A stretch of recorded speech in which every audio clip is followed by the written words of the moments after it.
Un incroyable rebondissement dans l'affaire Ophélie Claude Boxberger. L'athlète contrôlé positive à l'EPO en septembre dernier aurait été dopé à son insu par son beau-père. Elle sera en direct dans Tout le Sport dans quelques instants.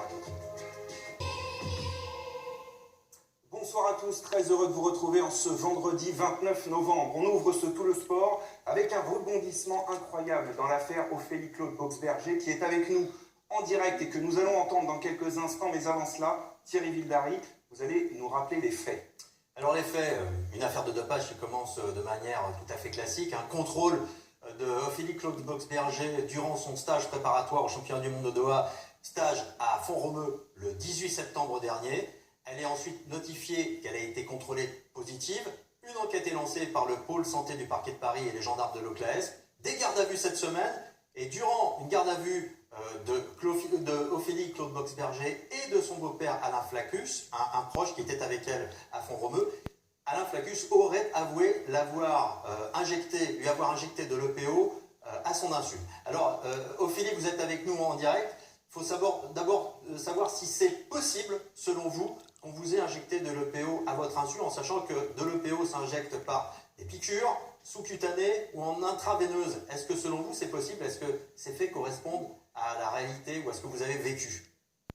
Alors oui, depuis le 5 novembre, c'est la question que je me pose, parce que comme vous le dites, c'est une substance qui ne peut pas être administrée autrement que par injection. Donc c'est pour ça que depuis le 5 novembre, avec le CLAES et la FED, on essaie de comprendre ce qui a pu se passer, car comme je l'avais dit, moi j'avais pas effectué cela. Donc voilà, c'était pour cela qu'il y avait une enquête ouverte par le parquet de Paris. Est-ce que dans votre sommeil, après un message, ça a été possible selon vous?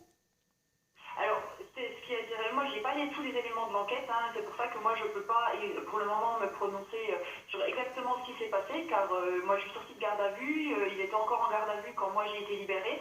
Donc, j'ai pas encore toutes les informations, mais ça, c'est quelque chose où on pourra revenir plus tard pour vraiment comprendre ce qui s'est passé. Ophélie, nous, on essaye de comprendre tout de suite ce qui s'est passé. Votre beau-père, qui aurait donc avoué aujourd'hui en garde à vue vous avoir dopé à votre insu, est revenu dans votre entourage.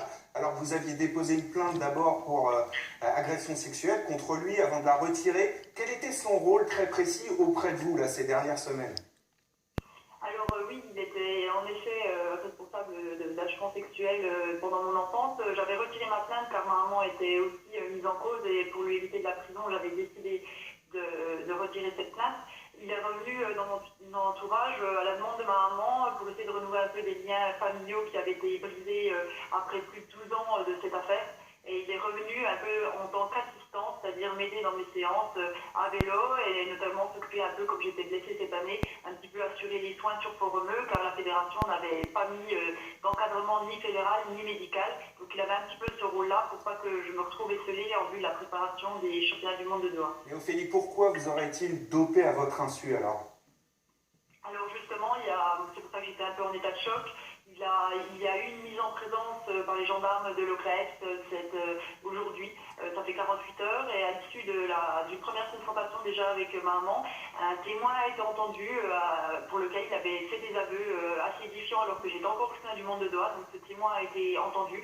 Ma maman a été entendue et il a tout d'abord nié les faits, mais avec les éléments contre lui de ces deux témoins, il a fini par avouer une première fois aux enquêteurs et ensuite il m'a avoué son mobile pendant la mise en présence, c'est-à-dire pendant la confrontation avec les 4 personnes de l'OCLAES aujourd'hui. Dans quel état d'esprit êtes-vous ce soir? Est-ce que vous êtes soulagé? Est-ce que vous pensez être hors de cause? Alors, hors de cause, moi j'ai compris ce qui s'était passé, comme je vous l'avais dit, et comme j'avais clamé mon innocence, je cherchais à comprendre ce qui avait pu se produire, donc je suis soulagée de enfin savoir la raison. Après, c'est vrai que ça va mettre du temps pour se reconstruire, autant en tant que femme et en tant qu'athlète. Merci Ophélie, en tout cas d'avoir été en direct dans Tout le Sport. Thierry, à quoi peut-on s'attendre dans les heures à venir? Alors, l'équipe qui a annoncé cette nouvelle en fin d'après-midi annonce que Ophélie Claude Boxberger va être mise hors de cause par les gendarmes. Ce ne sera pas le cas, parce que d'abord, ce ne sont pas les gendarmes qui peuvent mettre Ophélie hors de cause, c'est le parquet. Et puis les gendarmes de sources proches du dossier ont précisé ce soir que l'enquête se poursuit, qu'il n'est pas question pour l'instant que quiconque soit mis hors de cause et que ça va prendre encore du temps avant qu'il y ait une décision dans ce dossier. Une affaire à suivre que l'on développera tout au long du week-end dans Tout le Sport évidemment. Et puis dans Stade 2, on passe au championnat du monde.